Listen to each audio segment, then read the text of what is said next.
right? Yeah, because Yeah. I mean, it's, I'm Dan Carter, obviously, John Shaban. I think each one of you I've seen or known at some point or the other, so we could probably dispense with formalities. Sure. This is our opportunity to come out and do a town hall. Sometimes, these things, with the weather or whatever it is, people don't attend, but it's still really important that we always go out and we give people the opportunity to attend so they know that we're out there, we're listening and we're willing to answer questions, and also tell people kind of recaps of what's gone on in the previous session. This was a reschedule, I believe, from what would have been done earlier in the summer. Yeah. I That's right. I forgot even the reason it had to be rescheduled. So we were a little bit late probably, but it's still very timely in the sense that a lot of these same issues that happened this session will be facing the next session. So with that, I'll turn to John for a second for any introduction. And Yeah, well, hello, thoughts. John Shaban. Just to kind of pick it up on Dan's point, a lot of people forget, or some folks don't even know that in Connecticut, we do a biannual budget, but our sessions are only basically the first half of the year. So we do all the legislative work from essentially January to June, more or less. And then for the second half of the year, there's really not a whole lot going on up at the Capitol, which, frankly, from my point of view, is probably good, because we're safer that way. Other than occasional committee meetings and whatnot, but the heavy lifting's done in the first half of the year. So that's why when Dan's saying the next session, it's the first 6 months of this year, and then we'll kick it back into high gear in January of next year. But there's still stuff going on. So we created basically a PowerPoint, a handout. We could have set up the screen and whatnot, but this is a similar PowerPoint handout that we've used in the past.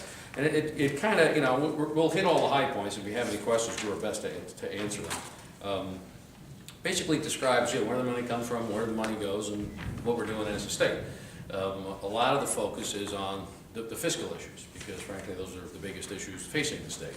It's funny, while our state is ranked near the bottom of every economic metric, business creation, debt load per capita, just anything you can imagine fiscally, we are near the bottom, if not at the bottom. But for apparently we're the first, number one or number two, and the happiest people in the country, or something like that. So I always like to bring that up, because apparently even though we're bleeding cash, we're happy people. So, so all is not lost. So,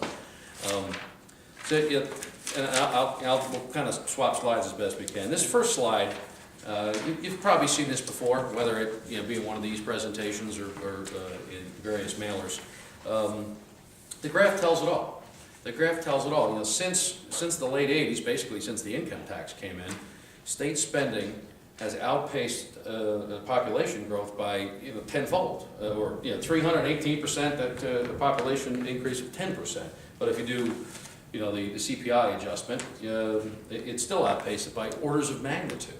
Now, there are people who say, well, of course, it's different times, different things, different that. Well, not really. Your population is your population. The big federal programs up until Obamacare, the big federal programs have essentially been the same big federal programs for the last 25 years. What we've done as a state is hire more and more people, do more and more things, spend more and more money, and this is what happens. So in order to maintain that increased rate of spending, you have to raise taxes and borrow money. And there's just no two ways about it, because unlike the federal government, we can't print our money. We have to earn and tax and spend our money. So, the first slide speaks for itself. I would want to point out on that slide when you're looking at those, those are percentages you're looking at.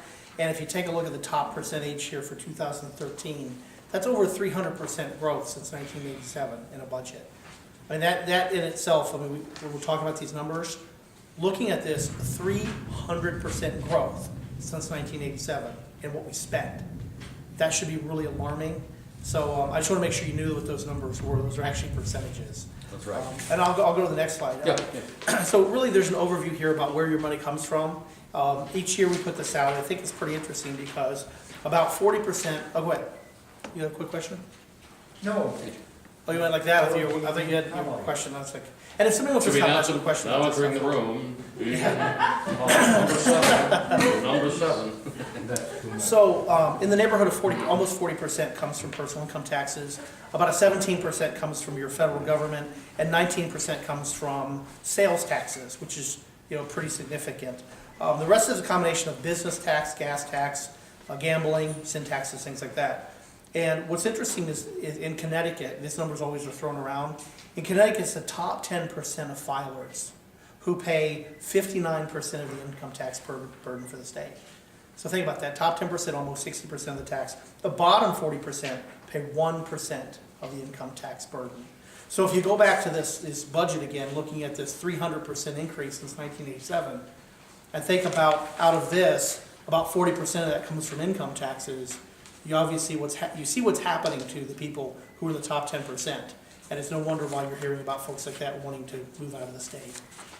Good. And taxes are, sales and use tax, that's taxes. Personal income tax, those are taxes. Estate taxes, those are taxes. Motor fuel, these are all business, that's taxes. It's all taxes for the most part, which, that's how governments run. But if you're gonna increase your spending 10% every year, that's where you gotta get the money from. So the next slide, where does your money go? Education, 25 is education and non-functional. The education portion of this is generally about the biggest, the non-functional part. Frankly, I've drawn a blank, I forget how that's specifically defined, but education is the biggest part of our state budget, which frankly, from my point of view, is probably okay, because that's one of the core functions, in my opinion, that's one of the core functions of what a state and local government are supposed to do, is schooling, public schools. So, that's a good thing. Again, the numbers speak for themselves. The actual governmental overhead is actually fairly low. It's 3 to 4% for general government, then judicial is another 3%. So you can see it's about 6% of the money that goes in goes to maintaining the government. The rest of it goes out in terms of functions, whether it's education, whether it's Department of Social Services, hospital aid, which that number, we'll talk about that later. How that's kind of a moving target.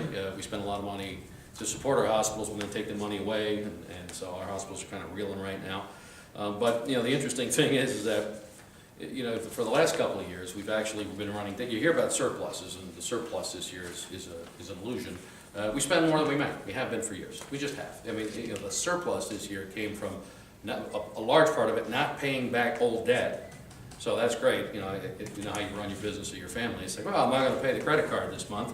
So, woof, I'm flush in cash. I got a surplus. No, you don't. You still have a debt on your books. And then we also had a very large influx of cash for estate taxes. There are a bunch of very wealthy people down in our county died and brought in some major hundreds of millions of dollars in estate tax. And that's what basically, there's your surplus. It's not paying debt service and some one-time revenues from a couple of fairly rich folks who died just before the end of the year. Sir?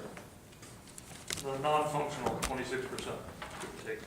That seems like a pretty sizable chunk that has a pretty nondescript heading. Yeah. I'm trying to Does remember. anybody know where that money goes? What fits in there? There's lots of it. There's a detail. There's regulations, there's a number of regulations. Repayment of debt, I think, is not on that list on top, but it's in the bottom. It's at 11%. There's a bunch of different things that they say are non-functional because they're not really doing something like for the government per se. It's a lot of debt service. Regulation, debt service, all this sort of stuff comes in our non-functional. Yeah, And it's a big chunk, but the human services part there, that's a big piece. And remember, that doesn't include the Medicaid spending in that, which is pretty significant. That brings it up, or does it actually? Oh, with the inclusion of Medicaid, it's 21.3 billion. We'll talk about Medicaid here a little bit as we get further along. And we spend 8% of our money on corrections. Is that too much? Is that too little? That's always a constant differing opinion of what we should spend and how much on corrections. But so those are the basic numbers. But the main thing is to look at is, and this is really on the next slide, is that year after year after year we've been spending more, and even though we're bringing in more now in revenue and tax money than we've ever done in the past, and we're still running deficits because we're spending too much. It's just that simple. Year after year we face these deficits, and then it's a shell game to try and back and fill it. I hate to, you hate to point fingers at folks, but we had a governor who said he was going to do X, Y, and Z, and he hasn't. We've had a majority party in power in Hartford for better part of 20 years. So regardless of who the governor is, the majority party's been spending more year after year after year after year. You saw the curve on the front part. You can't deny those numbers.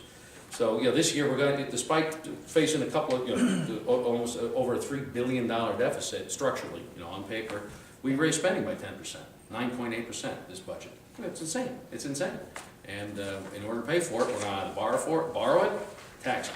Yeah. That's how you pay for it. The next slide, the budget problem facing Connecticut, is a pretty interesting slide because what's happening, or what has happened here in the last couple of years, is we've done a lot of things that are kind of, I would say, accounting tricks, where they're taking these sweeps of one-time funds, which we're not gonna ever be able to have again, but we've done those sort of things, and we've put them into our budget this year. So really what that means is we're not gonna have those same opportunities in the next budget. So we're already setting ourselves up for some deficits in the future if we don't find a way to reduce the overall spending. As you know, every year, it's some of these major accounting tricks that they put in. There's another one, and we'll just kind of run to the next page just to keep us moving along. There are some state budget highlights that talk about what's coming up.